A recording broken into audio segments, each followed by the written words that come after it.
தோழமைகள் அனைவருக்கும் என்னுடைய வணக்கத்தை தெரிவித்துக் கொள்கிறேன். நான் உங்கள் தோழி நாகசித்ரா. நமக்கு கண்கள் கொடுக்கப்பட்டதற்கான முக்கிய காரணம் என்ன அப்படின்னு பார்த்துட்டீங்கன்னா, நம்மை சுற்றி இருக்கக்கூடிய விஷயங்களை பார்ப்பதற்கும், நம்மை நாமே பாதுகாத்துக் கொள்வதற்குமாக மட்டுமல்லாமல், நம்மை சுற்றி இருக்கக்கூடிய ஐந்தறிவு உயிரினங்கள் கூட தன்னைத்தானே தன்னுடைய வாழ்க்கைக்கான எல்லா விஷயங்களையும் செய்து கொள்வதற்காக தயார்படுத்திக் கொள்வதை நம்ம பார்க்க முடியும். அந்த வகையில கிளியானது தன்னுடைய அழகினை கூர்மையாக்கிக் கொள்வதையும், அது மட்டும் இல்லாம காகங்கள் தன்னுடைய இறகுகளை சரி செய்து கொள்வதையும், கழுகானது வட்டமிட்டு தன்னுடைய இரை கிடைத்த விஷயங்களை தெரியப்படுத்துவதையும், மர கொத்திகள் மர பட்டைகளை பிரித்து அதன் மூலமாக தன்னுடைய இருப்பிடத்தை அமைத்துக் கொள்வதையும், மீன் கொத்திகள் சரியான இடத்திலே குதித்து தன்னுடைய இரையினை பெற்றுக் கொள்வதையும் நாம பார்க்க முடியும். சோ அதே எல்லாம் நம்ம பார்ப்பதற்கான முக்கிய காரணம் என்ன அப்படின்னு பக்கான விஷயங்களை தானே செய்து கொள்ளும் பொழுது மனிதர்களாகிய நாம மட்டும் நம்முடைய வாழ்க்கையில நாம முன்னேற வேண்டிய விஷயங்களுக்கும், நம்முடைய வாழ்க்கையில ஏதோ ஒரு விதத்துல நமக்கு யாரோ ஒருவர் உதவி செய்தா மட்டும்தான்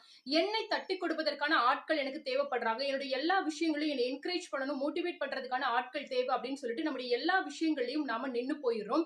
சோ ஐந்தறிவு உயிரினங்களே தன்னைத்தானே தட்டிக்கொண்டு தன் கையே தனக்குதவி என்று வாழும்போது மனிதர்களாகிய நம்மால முடியாதா? சோ என்னோட வாழ்க்கையில என்கரேஜ் பண்றதுக்கு ஆள் வேணும் அப்படின்னு சொல்லிட்டு தன்னுடைய எல்லா விஷயங்களையும் தள்ளி போடக்கூடிய உங்க ஃப்ரெண்டுக்கு இந்த ஒரு வீடியோவை ஷேர் பண்ணுங்க. மறக்காம சப்ஸ்கிரைப் பண்ணுங்க. இந்த வீடியோ உங்களுக்கு யூஸ்ஃபுல்லா இருந்ததுன்னா லைக் பண்ணுங்க. தேங்க்யூ.